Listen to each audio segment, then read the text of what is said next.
प्रधानमंत्री नरेंद्र मोदी आज यानी सोमवार को तेलंगाना के आदिलाबाद पहुंचे। यहां उन्होंने तेलंगाना को 56,000 करोड़ रुपए से ज्यादा की सौगात दी। इस दौरान पीएम मोदी ने एक जनसभा को संबोधित करते हुए कहा कि मुझे 30 से ज्यादा विकास कार्यों का शिलान्यास और लोकार्पण करने का सौभाग्य प्राप्त हुआ है। 56,000 करोड़ से ज्यादा की ये परियोजनाएं तेलंगाना समेत देश के अनेक राज्यों में विकास का नया अध्याय लिखेंगी। आप भी सुनिए। मुख्यमंत्री श्रीमान रेवंत रेड्डी जी, मंत्रिमंडल में मेरे सहयोगी जी किशन रेड्डी जी, स्वयं बापूराव जी, पी शंकर जी, अन्य महानुभाव, देवी और सज्जनों, आज आदिलाबाद की धरती तेलंगाना ही नहीं, पूरे देश के लिए कई विकास धाराओं की गवाह बन रही है। आज मैं आप सबके बीच 30 से ज्यादा विकास कार्यों के लोकार्पण और शिलान्यास, इसका मुझे आज यहां अवसर मिला है।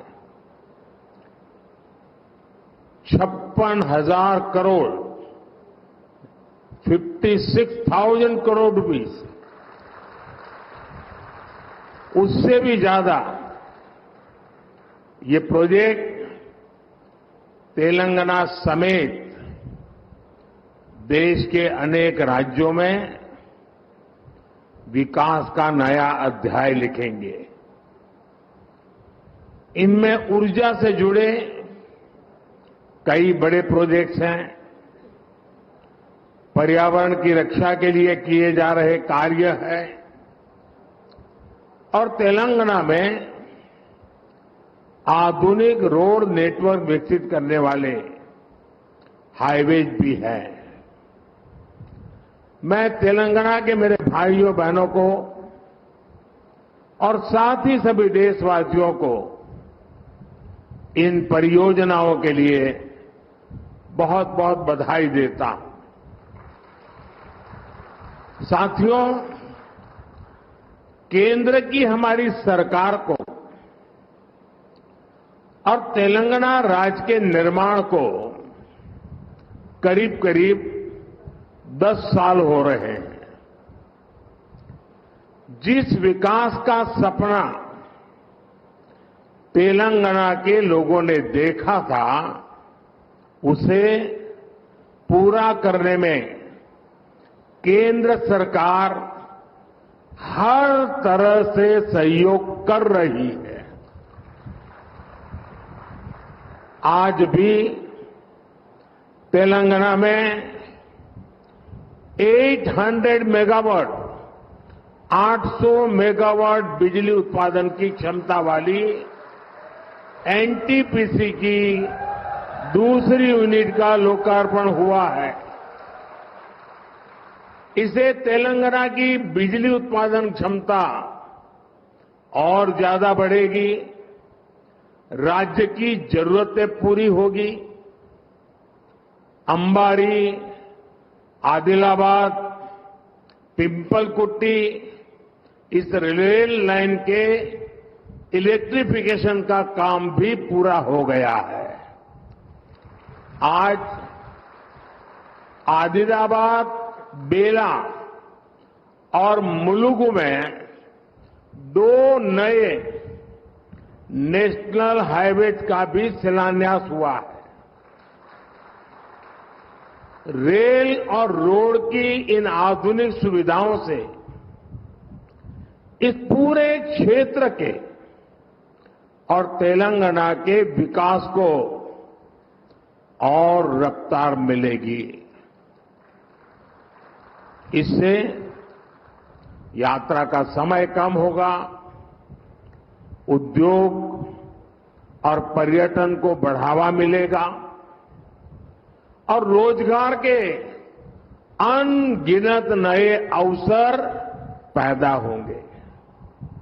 साथियों, केंद्र की हमारी सरकार राज्यों के विकास से देश के विकास के मंत्र पर चलती है। इसी तरह जब देश की अर्थव्यवस्था मजबूत होती है तो देश के प्रति विश्वास बढ़ता है, तो राज्यों को भी इसका लाभ मिलता है, राज्यों में भी निवेश बढ़ता है। आप लोगों ने देखा है कि पिछले 3-4 दिनों से पूरी दुनिया में भारत की तेज विकास दर, इसकी चर्चा हो रही है। दुनिया में भारत ऐसी इकलौती ओनली बड़ी अर्थव्यवस्था बनकर उभरा है जिसने पिछले क्वार्टर में 8.4% की दर से विकास किया है। इसी तेजी से हमारा देश दुनिया की तीसरी सबसे बड़ी अर्थव्यवस्था बनेगा और इसका मतलब होगा तेलंगाना की अर्थव्यवस्था का भी तेजी से विकास। साथियों, इन 10 वर्षों में देश के काम करने का तरीका कैसे बदला है, आज ये तेलंगाना के लोग भी देख रहे हैं। पहले के दौर में सबसे ज्यादा उपेक्षा का शिकार तेलंगाना जैसे इलाकों को ही इसकी मुसीबतें झेलनी पड़ती थी। लेकिन पिछले 10 वर्षों में हमारी सरकार ने तेलंगाना के विकास के लिए कहीं ज्यादा राशि खर्च की है। हमारे लिए विकास का मतलब है गरीब से गरीब का विकास, दलित, वंचित, आदिवासियों का विकास। हमारे इन प्रयासों का परिणाम है कि आज 25 करोड़ लोग गरीबी से बाहर आ चुके हैं। ये हमारी गरीब कल्याण योजनाओं की वजह से मुमकिन हुआ है। विकास के इस अभियान को अगले 5 वर्षों में और तेजी से आगे बढ़ाया जाएगा। इसी संकल्प के साथ मैं आप सबको बहुत बहुत धन्यवाद देता हूं। अभी 10 मिनट के बाद मैं पब्लिक कार्यक्रम में जा रहा हूं। बहुत सारे विषय उस मंच के लिए ज्यादा उपयुक्त है, इसलिए मैं यहां इस मंच पर इतनी ही बात कह करके मेरी वाणी को विराम दूंगा। 10 मिनट के बाद उस खुले मैदान में खुले मन से बहुत कुछ बातें करने का अवसर मिलेगा। मैं फिर एक बार मुख्यमंत्री जी समय निकालकर यहां तक आए, मैं उनका भी आभार व्यक्त करता हूं और हम मिल करके विकास की यात्रा को आगे बढ़ाएं, इस संकल्प को लेकर के चले। बहुत बहुत धन्यवाद। ब्यूरो रिपोर्ट, इंडिया पब्लिक खबर। इसी के साथ इस खबर में बस इतना ही। देश और दुनिया की बाकी तमाम बड़ी और लेटेस्ट अपडेट्स के लिए सब्सक्राइब करें इंडिया पब्लिक खबर के YouTube चैनल को और बेल आइकन दबाएं ताकि चैनल से जुड़ी सारी लेटेस्ट अपडेट्स आप तक वक्त से पहुंच पाए।